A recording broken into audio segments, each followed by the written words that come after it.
World health organisation স্বাস্থ্যের সংজ্ঞা কি? এই দেখেন লেখছে ডিফাইন হেলথ। পরে প্রশ্ন হচ্ছে গিভ, পরে প্রশ্ন দিছে দাঁড়ান,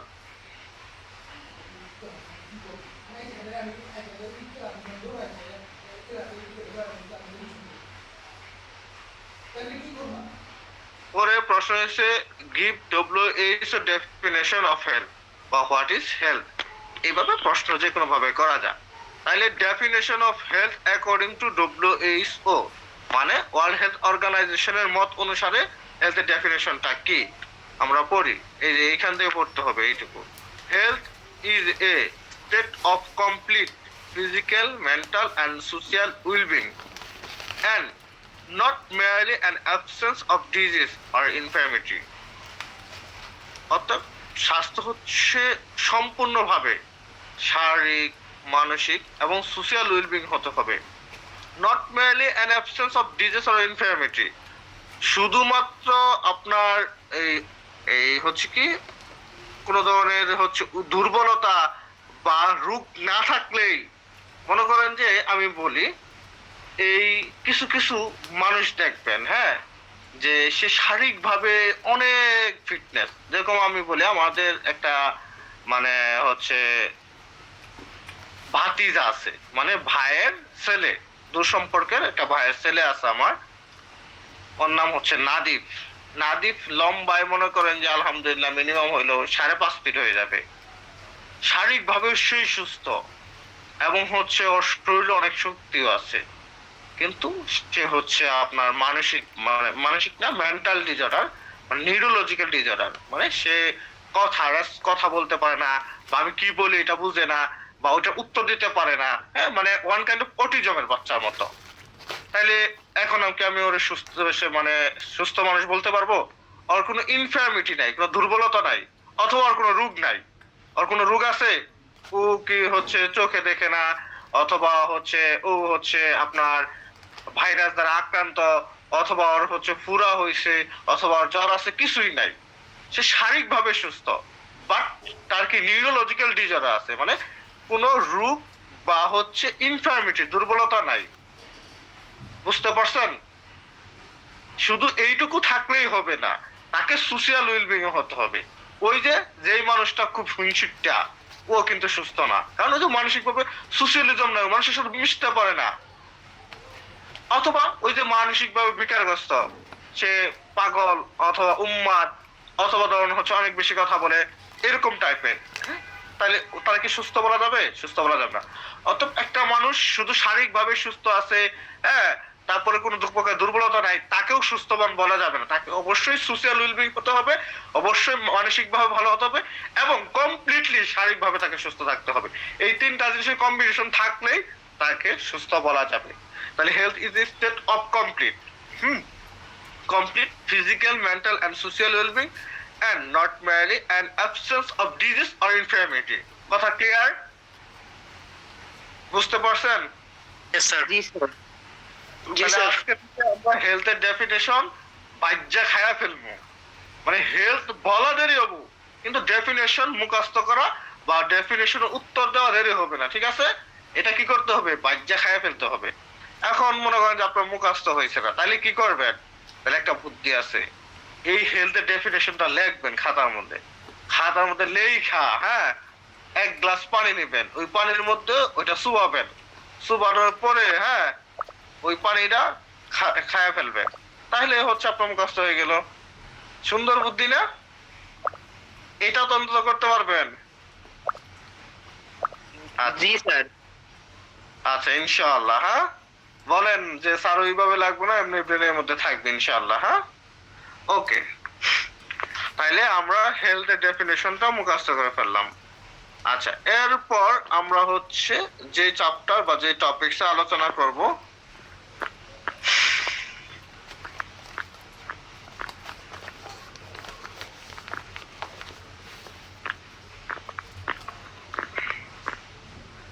তার নাম হচ্ছে ডাইমেনশন অফ হেলথ। এখন তো ঘটনা পেঁয়াজ খায় গেল। ডাইমেনশন অফ হেলথ কি?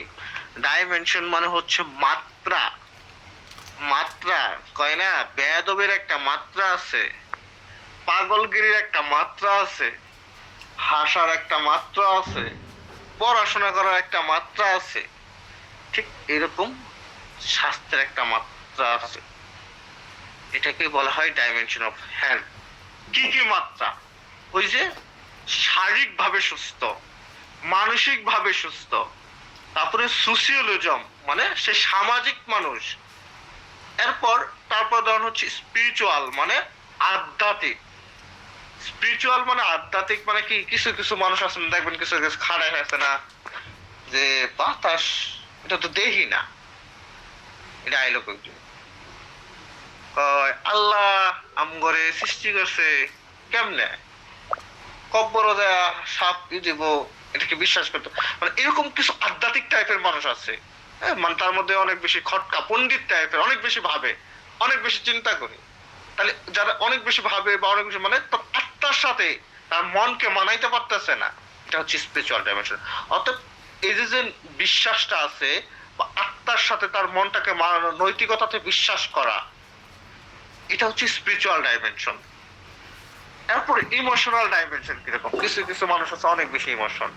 মনে করেন যে যদি কইলাম হ্যাঁ যে আল্লাহ এই যে আপনি পড়া শিখছেন না, এটার কারণে তো আপনি অনেক মার খাবেন, অনেক বকা খাবেন, এই কথা বলার সাথে সাথে কান্না দিছে। অথবা মনে করেন যে মেয়েরা যেটা করবো, হ্যাঁ, বা হচ্ছে কিছু ছেলের মা মনে করেন যে 7 দিন আগে বাড়ি থেকে গেছে, 7 দিন পরে বাড়ি থেকে আসবো, ও আল্লাহ আমার পুলার কয়দিন ধরে দেখি না, আল্লাহ মনে করেন যে কাইন্দাবেন 7 দিন পরে বাড়ি থেকে গেলাম। অথবা মনে করেন যে ওই হচ্ছে মানে একটা মেয়ে মনে করেন যে 3 দিন আগে গেছে, 3 দিন পরেই মনে করেন যে কাইন্দাবেন শেষ। অথবা ওই যে পরীক্ষার হলে গেছে, পরীক্ষার হলে যায়া স্যারে কি প্রশ্ন ধরবো না ধরবো, এর আগে মনে করেন আত্মহত্যা ফাড়াইয়া মনে করেন যে পরীক্ষার হলে কাইন্দা দিছে, অজ্ঞান হয়ে গেছে, পরে হচ্ছে অচেতন হয়ে গেছে। এগুলো কি ইমোশনাল। অথবা মনে করেন যে আপনি সামহাও বুঝেন নাই, কোন একটা রং রিলেশনশিপে আপনি ইনভলভমেন্ট হয়ে গেছে, এখন কোনো না কোনো কারণে আল্লাহ তাআলা হয়তো আপনার ভালো চাইতেছে, তো এইটা ধরেন আপনার ব্রেকআপ হয়ে গেছে 3 মাস 4 মাস পরে। যখন ব্রেকআপ হয়ে গেল আপনি আপনার জায়গা থেকে নৈতিক ছিলেন, মানে আপনার মানে কি আপনার নৈতিকতা থেকে নৈতিক, কিন্তু ইসলামিক ভাবে আপনি নৈতিক না, এন্ড সামহাউ এটা কোনো ভাবে এটা মনে করেন যে ব্রেকআপ হয়েছে, এরপরে খাওয়া নাই, ঘুম নাই, গোসল নাই, ওর বন্ধুরা যায় বলে যে আমার একটা বিড়ি দে, তারপরে হচ্ছে মেয়েরা কি করে ফেসবুকে স্ট্যাটাস দেয়, হ্যাঁ কি স্ট্যাটাস দেয়, প্রেমের নাম সমাধি এরকম স্ট্যাটাস দেয়, পরে গান দেয়, হ্যাঁ, এই যে ব্যাপারগুলো টোটাল ইমোশন। অথবা ধর্ম হচ্ছে হিংসার বশত হইয়া মনে করেন যে আপনার একটা বান্ধবী, হ্যাঁ, সামহাও কোনো কারণে একটু লবণ চাইছেন বা বাসা থেকে একটু আচার নিয়ে গেছেন, দিচ্ছেন না, এখন সে তো জিদ করে রাখছে, এরপরে আপনার হচ্ছে সেদন ক্লাসের ক্যাপ্টেন সিয়াম, এখন সে কি করছে, আপনার ক্লাসে গেছেন তারপর আপনার অ্যাবসেন্ট দিয়ে দিছে, এরকম হিংসার বশত কি আপনার সাথে কাজ করছে, দ্যাটস অলসো ইমোশন। তার মানে কি ইমোশনাল হয়ে আপনি তাকে কি নৈতিক ভাবে ঠকাইলেন, ইমোশন হয়ে আপনি মানে নিজেকে রুল আউট করে ফেললেন, নিজের স্বাভাবিক জায়গা থেকে সরে যায়, আপনি নিজের অস্তিত্বকে সরে যায়, আপনি ভুল ডিসিশন, ভুল সিদ্ধান্ত নিলেন, দ্যাট মিন্স রং। এটা কি মেন্টাল ডিসঅর্ডার, দ্যাটস রিজন যে এটাও একটা হেলথের ডাইমেনশন। মানে খুব বেশি ইমোশনাল হওয়া যাবে না, ইমোশন হতে হবে, ইমোশন ছাড়া লাইফ চলে না।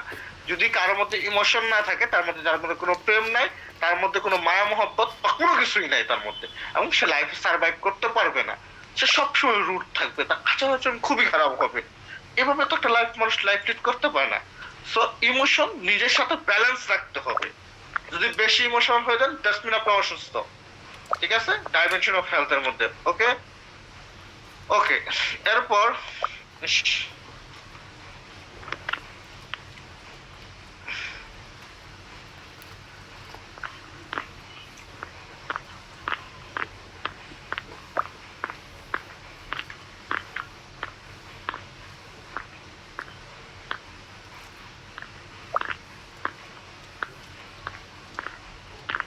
ওকে, এরপর হচ্ছে আপনার ভোকেশনাল ডাইমেনশন। ভোকেশনাল মানে কি?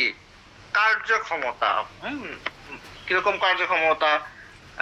স্পেশালি ধরুন হচ্ছে মেয়েরা, ধরুন হচ্ছে এত বাপ মায়ের আদরের, বা কিছু ছেলেও আছে, হ্যাঁ, আমার একটা পেশেন্ট আছে, মনে করেন যে বাসায় ডিম সিদ্ধ করছে, and এই ডিম সিদ্ধটাও ওর মায়ের ওর কি সুলাইয়া দিতে হবে, না তোমার সে খাবে না।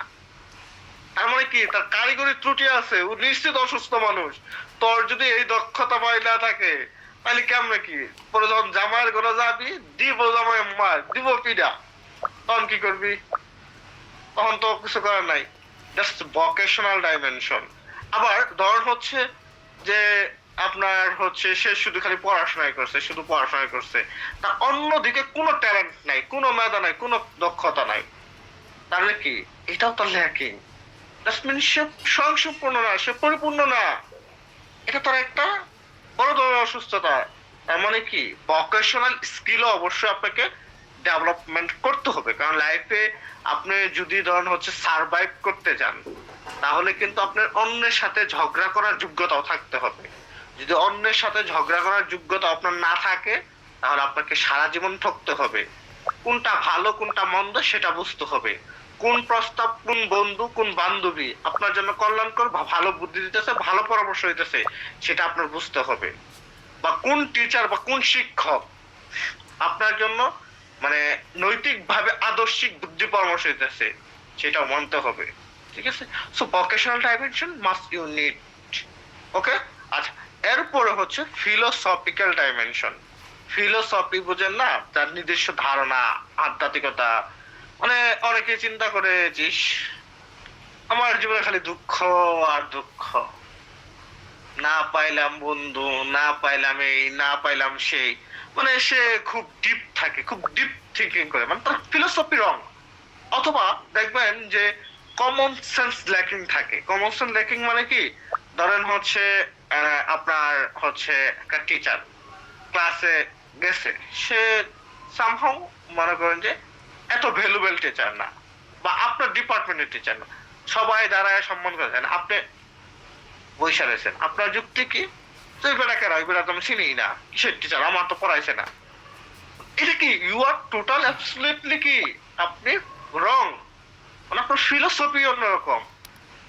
মানে মানুষের থাকে না নিজস্ব চিন্তা ভাবনা, এরকম ফিলোসফিক্যাল ডাইমেনশন।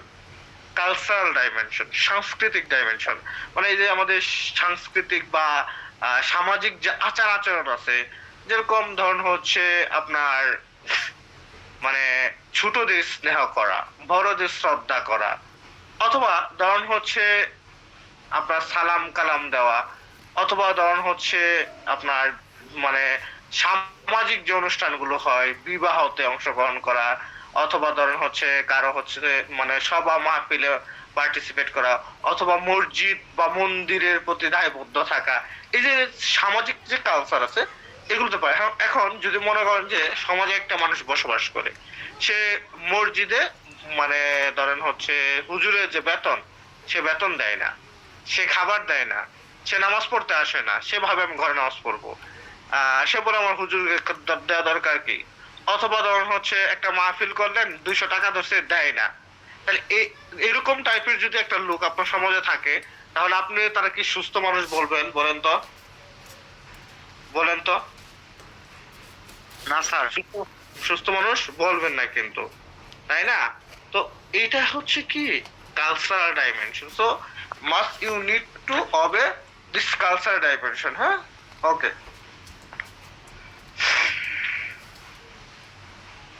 আচ্ছা।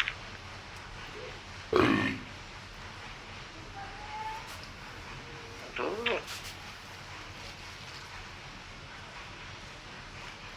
আচ্ছা, এরপরে আপনার আছে socio economic dimension. Socio economic, সামাজিক আর্থিক ডাইমেনশন। এখন ধরুন হচ্ছে যদি একটা মানুষের মানে শিক্ষা দীক্ষা কিছুই নাই, টাকা পয়সা নাই, অনেক গরিব, আবার হচ্ছে তার কোনো মানে অক্ষর জ্ঞান নাই, আমরা মূর্খ বলবো না, অক্ষর জ্ঞান নাই। যখন একটা মানুষ অক্ষর জ্ঞান থাকবে না, তাহলে তখন কি সে স্বাস্থ্য বুঝবো, সুষম খাদ্য বুঝবে, পরিষ্কার পরিচ্ছন্নতা বুঝবে, নীতি নৈতিকতা বুঝবে, আচার আচরণ বুঝবে, পোশাক আশাক বুঝবে, বুঝবে না। তার যদি আর্থিক ভাবেও সে যদি থাকে, সে ভালো খাবার খাইতে পারবে না, সে হচ্ছে আপনার একদম পুর লাইফ লিড করবে, আলটিমেটলি সে কি অসুস্থ হয়ে যাবে না? এটা হচ্ছে socio economic dimension, environmental dimension. এখন ধরুন হচ্ছে আপনি এমন একটা জায়গায় থাকেন, অনেক বেশি শব্দ, এজ এ রেজাল্ট আপনার হচ্ছে মাথা খুব মানে মেজাজ খারাপ থাকবে। অথবা যেই ঘরে থাকেন খুব স্যাঁতসেঁতে, আপনার অনেক বেশি শীত লাগবে, থাকতে পারবেন না। অথবা ধরুন হচ্ছে আশপাশের মানুষ অনেক বেশি টক্সিক, অনেক বেশি খারাপ। মনে করেন যে কোথাও যায় বাসা ভাড়া নিছেন, ওইখানে একজন মাজার প্রতি একজন গান বাজনা করে সারা রাত, হ্যাঁ, আবার হচ্ছে এদিকের মানুষ মনে করেন যে মানুষ পাইলে চুরি করে, হ্যাঁ, অথবা মনে করেন যে দিনে দুপুরে খুন করতেছে। এই টাইপের এনভায়রনমেন্টের সাথে আপনি কি সুস্থ ভাবে থাকতে পারবেন? পারতে পারবেন না। So environmental dimension is most important. এরপর এডুকেশনাল ডাইমেনশন, স্বাভাবিকভাবেই মানে এডুকেশন ডাইমেনশন তো গুরুত্বপূর্ণ। নিউট্রিশনাল ডাইমেনশন অর্থাৎ পুষ্টিগত, যদি একটা মানুষের মানে শরীরে পুষ্টিমান ভালো না থাকে তাহলে সে কি ব্যালেন্স বা হচ্ছে সুস্বাস্থ্য লাইফ লিড করতে পারবে? পারবে না। এরপর কুরাটিভ ডাইমেনশন অর্থাৎ কোনো কিছু হইলে, হ্যাঁ, আপনার সেটাকে কিউর হওয়া, ধরুন আপনি অসুস্থ হয়েছেন, সেটাকে কিউর হইলেন। এবং প্রিভেন্টিভ ডাইমেনশন, এবং হচ্ছে প্রিভেন্টিভ মানে কি প্রতিরোধ, অর্থাৎ কোনো কিছু যেন না হয় তার জন্য ধরুন হাইজিনিক মেনটেন করা, মাস্ক পরা, হ্যাঁ, তারপরে হচ্ছে আপনার ওয়েল স্যানিটাইজেশনের ব্যবস্থা করা। এই যে ব্যাপারগুলো, এগুলো কি প্রিভেন্ট করে, এগুলো কি প্রিভেন্টিভ ডাইমেনশন। তাইলে ডাইমেনশন অফ হেলথ বুঝতে পারছেন? জি স্যার। আচ্ছা, এই ডাইমেনশন অফ হেলথ গুলো মুখস্থ, ঠোঁটস্থ, গুরস্থ, টুটস্থ, দুনিয়ার যত সংজ্ঞা আছে মুখস্থ করা সব করতে হবে। দ্যাট মিনস এটা একদম ভাজা ভাজা কইরা মাথার ভিতরে, এই মাথার কোণার মধ্যে, ব্রেনের মধ্যে ফালায় রাখতে হবে। যে কোনো মুহূর্তে যে কোনো টিচার চাবো, যে কোনো মুহূর্তে যে কোনো পরীক্ষক চাবো, যে কোনো মুহূর্তে যে কোনো খাতা চাবো, ওর মধ্যে লাইখা দিব, ওর মধ্যে কইয়া দিব। পারবেন ইনশাল্লাহ? ইনশাআল্লাহ। ইনশাআল্লাহ। আমরা এই ডাইমেনশন গুলো মুখস্থ করব। আপাতত আর ব্যাখ্যা আমাদের যাওয়ার প্রয়োজন নেই, জাস্ট ডাইমেনশন গুলোর নাম মনে রাখবেন, ঠিক আছে? ওকে, আচ্ছা, এইবার আমরা যে আলোচনায় যাব সে আলোচনা হচ্ছে সাইন অফ ফিজিক্যাল হেলথ, অর্থাৎ শারীরিক ভাবে যে আপনি সুস্থ আছেন এটা লক্ষণগুলা কি, এটার বৈশিষ্ট্যগুলা কি, এটা আমাদের একটু জানতে হবে। এই প্রশ্নটা কিন্তু পরীক্ষায় আসবে, ডাইমেনশন অফ হেলথ 100 পরীক্ষায় আসবে। মনে করেন যে আপনার আজকে আমি বুদ্ধি দিতেছি যে আপনি পরীক্ষার আগে কিছুই পড়ছেন না, কিন্তু এখন মনে মনে ভাবতেছেন যে কিছুই পড়ছি না, দেখি একটু নকল মকল করান কিনা। আর নকল করলে মনে করেন যে আপনি 20টা প্রশ্ন সিলেক্ট করবেন, যে 20টা প্রশ্ন আমি নকল নিয়ে যাবো, তাইলে এই ডাইমেনশন অফ হেলথ এই একটাও লয়ে যায়, কাজে লাগবো, আসবো। যদি কথাটা ব্রেনে না নিতে পারেন, তাই না, পাস তো করতে হবে, নকল করে হলে তো পাস করতে হবে, ঠিক আছে? স্যার নকল করতে যায়, হ্যাঁ, নকল করবেন না? বললাম যে নকল করতে যায় নাকি? পড়াশোনা করতে হবে। আমি তো ভাবছি কেউ বলবে যে স্যার থ্যাংক ইউ আপনার বুদ্ধিটা শিখাই দেওয়ার জন্য, তাইলে ওরা দইরা বইতাম, তাইলে কব এই যে পাইছি রে।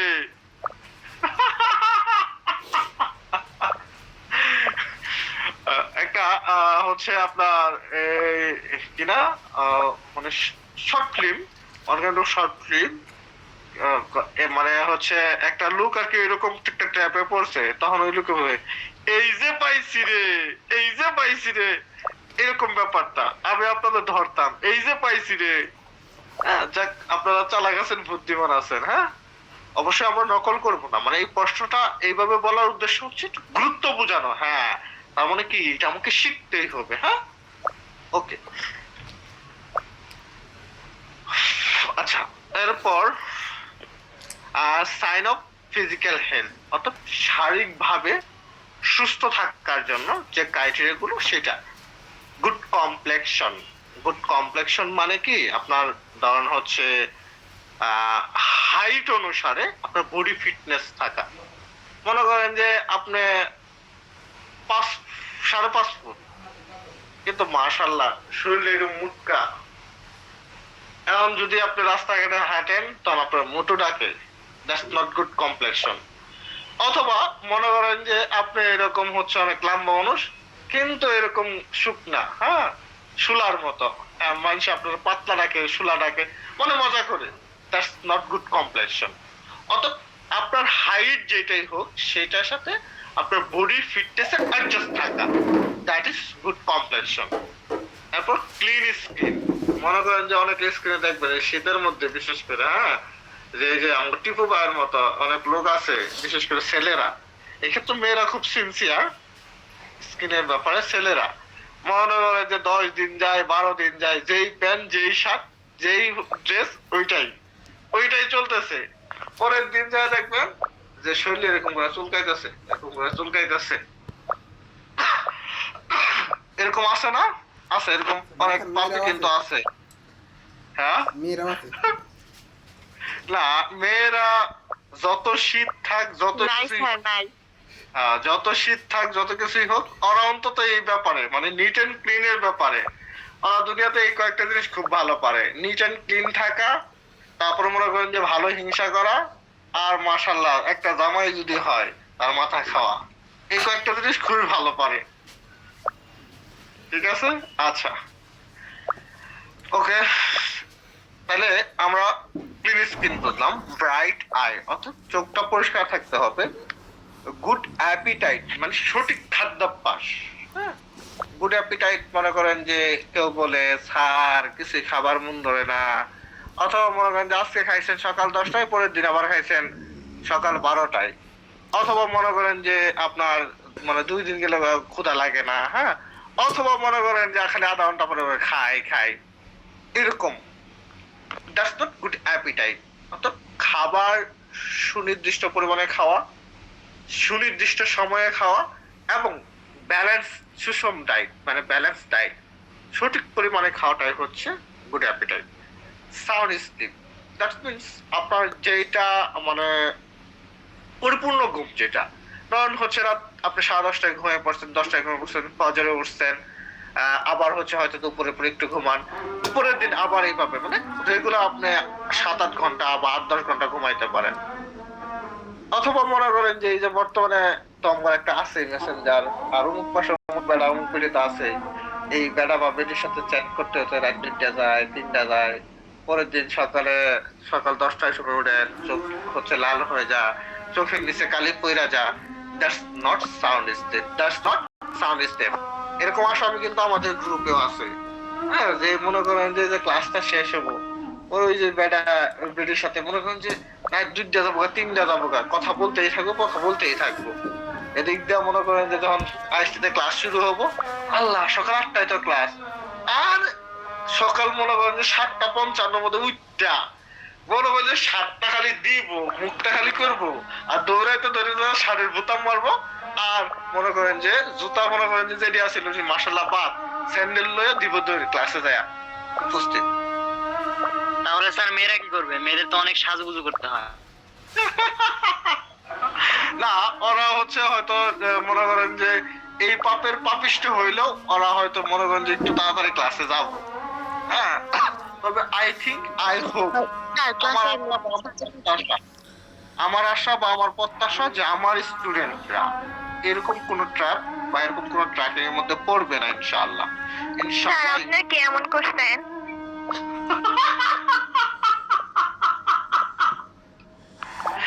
বেশি কথা কইলে ধরা খাইতে হয়, অথবা মানুষ ভাবে এরকম। তবে হ্যাঁ, আমি আইএসটির first year, second year, third year, হ্যাঁ থার্ড ইয়ারে ফোন দিয়েছি। ফার্স্ট ইয়ার সেকেন্ড ইয়ার আমার কাছে বড় ফোন ছিলই না, ছোট ফোন চালাইছি, তো এরকম করার তো কোনো সুযোগই নাই। দ্বিতীয় ব্যাপার হচ্ছে আমি আইএসটির ভিতরে একটা টপ লেভেল স্টুডেন্ট ছিলাম। দ্যাট মিনস মানে যদি আইএসটিতে পড়ুয়া টাইপের কোনো ভালো স্টুডেন্ট থাকে সেটা আমি, নামাজ কালামের মধ্যে ভালো স্টুডেন্ট থাকলে সেটা আমি, খেলাধুলায় কোনো ভালো থাকলে সেটা আমি এই টাইপের ছিলাম, ওই ইজিগুলা টাইপের ছিলাম না। হ্যাঁ, ওইটা যারা ছিল ওদের কাছ থেকে একটু দেখছি, দেখার অভিজ্ঞতা থেকে বললাম। বাট ওই পাপের পাপিষ্ট ব্যক্তি আমি না, বুঝতে পারছেন? আলহামদুলিল্লাহ। সো সেই ক্ষেত্রে অবশ্যই আমার অবজারভেশন থাকবে বা আমার প্রত্যাশা থাকবে আমার স্টুডেন্টরা অন্তত এই পাপের পাপি বা এই ট্র্যাপের কেউ হবে না ইনশাআল্লাহ। ঠিক আছে না? জি স্যার। দেখছেন কেউ ইনশাআল্লাহ বললো না। ইনশাআল্লাহ স্যার। আচ্ছা, ইনশাআল্লাহ, আলহামদুলিল্লাহ, আপনাদের রেসপন্স ভালো। ওকে, এরপর হচ্ছে আপনার regular movement of bowel and bladder. হ্যাঁ, বয়েল এন্ড ব্লাডার মানে নিয়মিত, আমি যদি এক কথায় বলি, যেহেতু মেডিকেল সায়েন্সে লজ্জা পাওয়ার কিছু নাই, নিয়মিত প্রস্রাব পায়খানা হওয়া। মানে দেখবেন যে একটু মুরব্বি টাইপের মানুষ যারা, হ্যাঁ, তাদের হচ্ছে কিন্তু 2 দিন 1 দিন পর পর হচ্ছে মানে বয়েলের মুভমেন্ট হয়। হ্যাঁ, অথবা ধরুন হচ্ছে পলি মুভমেন্ট হয়, মানে অনেক ঘন ঘন প্রস্রাব হয়। তখন হচ্ছে আপনার ফাস্ট ফুড খাওয়ার অনেক বেশি অভ্যাস, তাহলে কিন্তু দেখবেন যে আপনার অনেক বসা পায়খানা হচ্ছে অথবা নিয়মিত হচ্ছে না। হ্যাঁ, এই প্রবলেম গুলো ফেস না করা, অর্থাৎ যার proper bowel and bladder movement হবে, smooth easy and coordinated movement, অর্থাৎ আপনার নাড়াচাড়া, হাঁটা চলা, হ্যাঁ, দৃষ্টিভঙ্গি সবকিছুই কি খুব সুন্দর হবে। ইনটেক স্পেশাল সেন্স, এবং আপনি মানে সেন্সে খুব তীক্ষ্ণ হবেন, অর্থাৎ কারো একটা ইশারা খুব সুন্দর করে বুঝবেন, ক্লাস করতেছেন খুব মনোযোগ দিয়ে ক্লাস করতে পারবেন, খুব সুন্দরভাবে বুঝতে পারবেন। হ্যাঁ, যে কোনো হচ্ছে কাজ খুব সুন্দরভাবে গুছায় করতে পারবেন। এটা হচ্ছে ইনটেক্ট স্পেশাল সেন্স। কথা ক্লিয়ার? বুঝতে পারছেন? জি sir. Kind of physical health, dimension of health, definition of health, এই 3টা পয়েন্ট কালকে কি মুখস্থ করতে পারবেন? স্যার 3টা পয়েন্ট আবার একটু বলেন। ডেফিনেশন অফ হেলথ, এরপর dimension of health, sign of physical health, এই 3টা কোশ্চেন। স্যার ব্যাপার না স্যার, পারবো। জি স্যার পারবো। জি স্যার, ইনশাআল্লাহ পারবো। ইনশাল্লাহ পারবো। ইনশাআল্লাহ স্যার পারবো। হাত তুল্লা শপথ করেন যে আমি ইনশাআল্লাহ পারবো। ঠিক আছে? ইনশাআল্লাহ পারবো। আচ্ছা, যাক, ইনশাআল্লাহ পারবো। ইনশাআল্লাহ স্যার চেষ্টা করব। আলহামদুলিল্লাহ। আচ্ছা শোনেন, এখন আরেকটা ঘটনা হচ্ছে হচ্ছে আমাদের ক্লাস আপনাদের কেমন লাগতেছে? ভালো স্যার। আলহামদুলিল্লাহ আলহামদুলিল্লাহ, অনেক ভালো স্যার। মানে আমি বলতেছি এই জন্যই, যখন হচ্ছে ধরেন অ্যাডমিশনে আমি কিন্তু তেমন ক্লাস নেই নাই, দু একটা মাঝে মধ্যে টুকি টুকি দিছি, ক্লাস নেই নাই। তো যখন এখানে ভর্তি হইছেন, এর আগে কি মনে হয়েছে যে না এই বেলায় মনে হয় ক্লাস নিব না, হুদাই পাও? আর এখন ভর্তি হওয়ার পর মনে হয় কি না এই বেলায় ক্লাস না, এরকম কিছু মনে হয়? জি স্যার। না জি স্যার। 100% আগে মনে হচ্ছে আপনি পড়াবেন না, অন্য কাউকে দিয়ে পড়াই দিবে। আচ্ছা, যাই হোক, আমার একটা ব্যাপার কি, আমি এতটুকু চ্যালেঞ্জ করে বলতে পারি, যারা একদম শুরু থেকে শেষ পর্যন্ত আমার আইসটি স্টাডি পয়েন্টের সাথে থাকবেন, এই পরিবারের সদস্য থাকবেন, ইনশাআল্লাহ আই ক্যান চ্যালেঞ্জ, উপরে আল্লাহ আল্লাহ যদি সহায় করে কোনো প্রকার কোনো অ্যাক্সিডেন্ট না ঘটে, নো ওয়ান, কেউ ফেল করবেন না, কেউ ফেল করবেন না। এবং বাংলাদেশের top first, second, third, fourth, fifth, six, 8, 9, 10 সবাই বেশি স্টুডেন্ট থাকবে। জি স্যার, চ্যালেঞ্জ ইনশাল্লাহ করে বলবো। ভালো রেজাল্ট নিয়ে পাস করবো। বাট আপনাকে সাথে থাকতে হবে ইনশাআল্লাহ। হ্যাঁ, আমি যা কিছু জানি বা যেভাবে পড়াইতে পারি, জাস্ট এইভাবে আপনারা ইনটেক করেন, এইভাবে নেন, সব কমপ্লিট হয়ে যাবে ইনশাআল্লাহ। হ্যাঁ, তো আমরা মার্কেটিংয়ের স্বার্থে আমাদের হচ্ছে ফেসবুক গ্রুপে একটা পোস্ট করব, আন্তরিকভাবে অনুরোধ থাকবে সবাই একটা করে কমেন্ট করবেন। ঠিক আছে? তো সবাই ভালো জি থাকবেন। স্যার। আল্লাহ হাফেজ। স্যার আমাদের যে ফেসবুক নাই, আপনাদের ফেসবুক না থাকলে ফেসবুক খুললে কমেন্ট করবেন। আচ্ছা, ঠিক আছে।